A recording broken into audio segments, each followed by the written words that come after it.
Welcome to the Racing Line, the show where we talk about everything from the Formula 1 world, including real life and gaming. We are Tom, Dirk and Hayden, and today we have for you the race reaction from Singapore, the new RaceNet application and game updates, as well as the Esports event, F1 Esports event 2 preview, as well as a new challenge for you.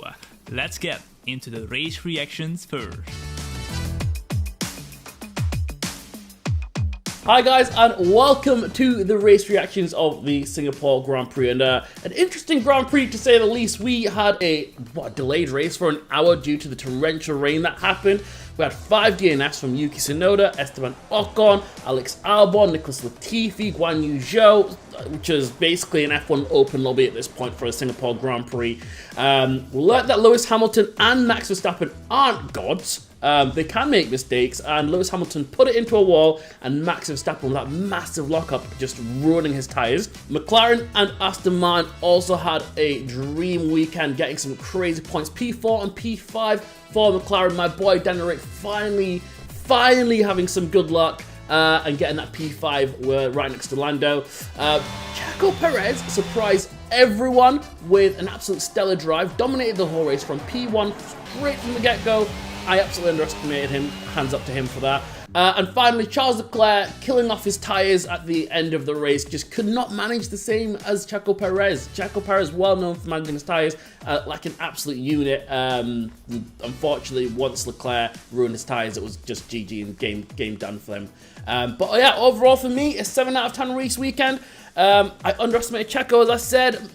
Maybe EA need to go and revise that rating that we dropped from him last weekend. But apart from that, my boy Daniel Rick got his luck finally turned around and got that P5. So I'm happy.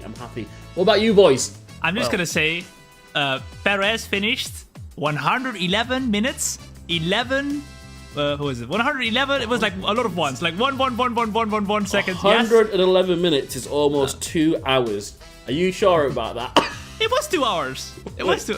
Wait. Oh, you mean the race? Sorry. Yeah, he finished after 111 minutes with 11 seconds, with 11 milliseconds, something like that. So it was just his race, really. But for me, the safety cars made the race. The drying track service was super interesting, but at the same time, it limited the overtaking opportunities a little bit. But in the end, I mean, the late rain races are always just super cozy. So, I mean, I love them. Yeah, for me, I've got to say 7 out of 10. I'm just happy. Lance Stroll into some good points for once. But yeah, Sergio Perez was clearly watching last time around, saw his rating get dropped in the game, was like, hang on a minute, boys. I need to prove these guys wrong. And slapping it right at the top, dominating the race. You're a Lance stan, aren't you, mate? Of course I am. It's always Lance. You know what, Tom? I have no idea who you're a massive fanboy of, apart from Alonso, actually, just that. But anyway, that was our race reactions from the Singapore Grand Prix. We've got Japan up next. So we didn't wrap up the championship this weekend, but Japan up next. I'm looking forward to it. It might rain again, and no, I'm not looking forward to it. It's a 6 a.m. race. Alpine come back.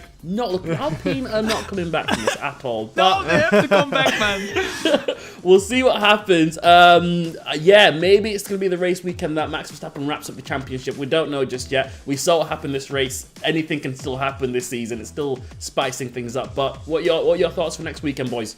Alpine comeback. Yeah, Tom's hoping for the Alpine comeback. A disaster in Singapore for him. I think Red Bull are going to wrap it up. It's going to be good. It's going to be their track. Obviously, they have that little bit of Honda partnership.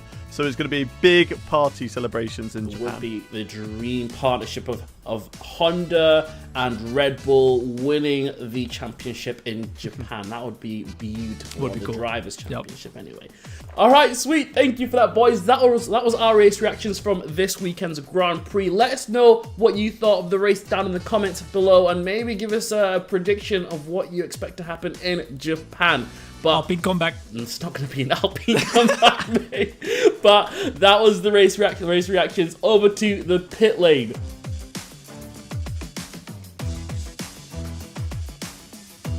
Into the pit lane section, and the exciting news this week is that RaceNet has launched a new application, and this is going to blow your minds if you're part of the competitive scene over on F1 2022. You can head into here, and not only can you compare lap times like you can do on the F1 game, but you can also get into the nitty-gritty parts of braking, throttle application, speed through corners, and really compare where you're losing out to some of the top esports guys. I've got a lap that you're watching right now on your screens, which is between me and Dirk, a very close lap between the two of us, which was separated by 0.03 of a second, where we can see where I managed to gain that small amount of time on Dirk, where he was able to pull it back. It's crazy to see. I love it, and I'm really going to be using this in league racing in the future. But boys, how excited are we for this new feature? You know what? I love the telemetry. It's so cool to see. I mean, unfortunately, I don't have a lap that is close enough to you guys. You guys have outsmarted me there, but like the telemetry is so super. It's just super cool to see. Like you can see what the inputs are everywhere in every single corner, even on the straights and stuff, where before that was just not possible. So it opened up a lot more like ways to play the game and to analyze it afterwards. But not only that, you also have like the statistics of what you have done in online racing, for example. So yeah, I'm really looking forward to seeing what cool stuff we can do with that. Yeah, same. I think one thing that I'm going to point out that a lot of people may not realize that why this is so good is for the guys that are learning how to drive, especially the no-line guys, how to drive with no assist. This is beautiful because it means you can look at other people that drive, the top guys, and just be like, how are they braking? How are they managing the throttle? Look, how are they turning in? And you can try and replicate that to improve yourselves, which is so good, and that's how people learn. Yeah, so Dirk's going to be checking out my data on here and trying to see how he can go quicker than me, but unfortunately, it's not going to happen. But that is the most exciting. We forget that you didn't get the race win. That is the news coming out from the pit lane, the RaceNet. Head over there. There will be a link in the description so you can get in it, add your friends through that as well, and you can compare data. But you can also compare data based on the leaderboards as well. Search up for the F1 Esports guys. They're all there, and you can see where you're losing time. So apart from that, we also have the Podium Pass Series 3 starting from the 10th of October, and there's actually going to be some surprises in store for you to look forward to. We're not saying a lot yet, however, it's going to be there very, very soon, so I'm looking forward to that. What do you think the surprise is going to be, Dirk? My in-game liveries that are going to be launched. If that is actually happening, oh my goodness, dude. That's an exclusive right there, mate. No, I don't know. We have had it from other creators. Choco liveries, yes. No, we've had it from Pieface and Terrorizer and Maxine. So, it could be more creative liveries. I'd love to see them. Hint, hint, nudge, nudge from other creators. Hint, hint, nudge, nudge. Yeah, let us know in the comments, actually, what you would like to see. What would you like to see, Hayden? I think it'd be really cool, right? Imagine if you had a classic driver that you could unlock for your career modes. That would be insane. If it was like the level 30 in the Podium Pass, that'd be insane. Or unlock one of us three. How good would that be? We could be a teammate in my team career mode. One day, mate. One day. All right, so let's get ourselves into the preview for F1 Esports Event 2, which is happening very, very soon as well. Here we go. Hi guys, and welcome to the Esports Report. Now, we've recently just had the Esports Series launch, a month ago now, where we had Silverstone, Imola, and Bahrain, where we had Lucas Blakely win the first two races, and then Frederick Rasmussen win the third race. But we've got another series coming up, the next segment, the next part of the story. Tom, tell us a bit more about that, mate. Yes, I mean, I'm very much looking forward to it. Hoping also from my side that Alpine Esports can get a couple more points after a tough start to the season.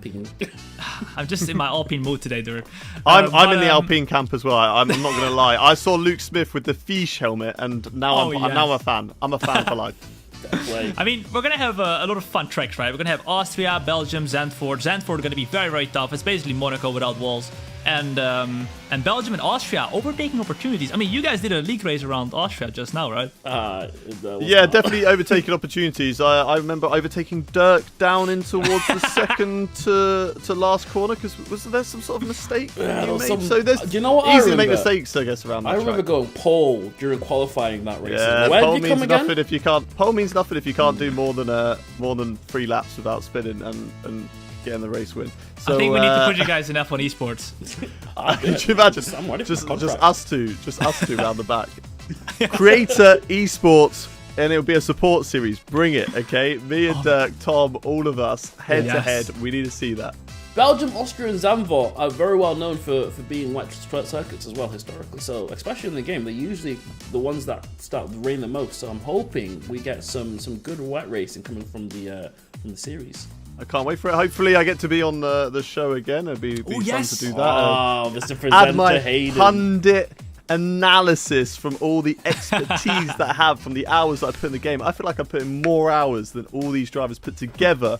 Yeah, I may still be 3 seconds off the pace, but we're just going to ignore that part, okay? But I'm very excited to get into F1 Esports Event 2, and it is going to be a lot of fun. All right, that was the Esports Report. Next up, we got a challenge for you. Let's do it. The Japanese Grand Prix is this week, so we have got a challenge for you. Can you beat our 3 lap times around the Suzuka circuit in the wet? Alright, ladies and gentlemen, welcome on board with the best driver of the grid once again. Here we go then, a flying lap around the Japanese Grand Prix circuit in the wet. We start on the only DRS section of the entire track, which we don't have because it's in the wet. Super technical track, so we really want to watch out, keep the car rolling as much as possible, and we're currently doing quite decent. Snap on the rear there as we float it through the S's now, through the left and the right. To really watch out, not hitting those curves, otherwise your car is going to get slipping and sliding like it is Tokyo. But no, we are driving around Suzuka. Well, as soon as I pass this left curb there, I'm back on the throttle. I'm going early on the 6 and just trying to keep control. Into 6th gear, we are up by about a couple of tenths at the moment. We're doing quite well. Into Degnal 1, throw the car in, and then again on the brakes just a little bit, float it through the right hander, use the camber on the right hand side. Up back into 5th because that gives me the best traction in the wet as I drift it into this corner. And we're doing quite decent in a long right-hander, and then going into spoon, which should look like a spoon. It actually does, a little bit. Now into the spoon curve as we've run ever so slightly wide, just about keeping it on track limits though. Onto the power once again. And we are off to a good exit now.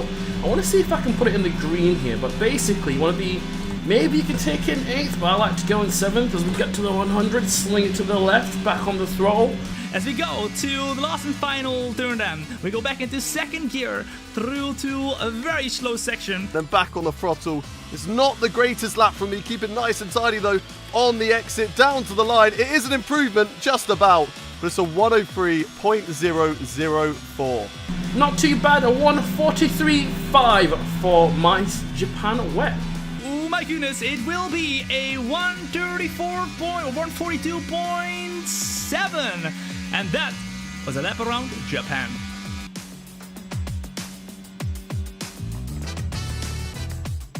If you think that you can do better than that, submit your hot laps on social media using the hashtag #TheRacingLine. And one of you guys who beats us will be featured in the next episode. Shout out to Blunty R9 who put in an amazing lap last time out at Singapore. Well done to you for beating us 3.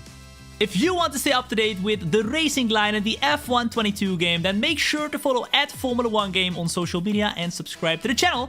From all of us, thank you for watching and see you in the next episode. Peace out.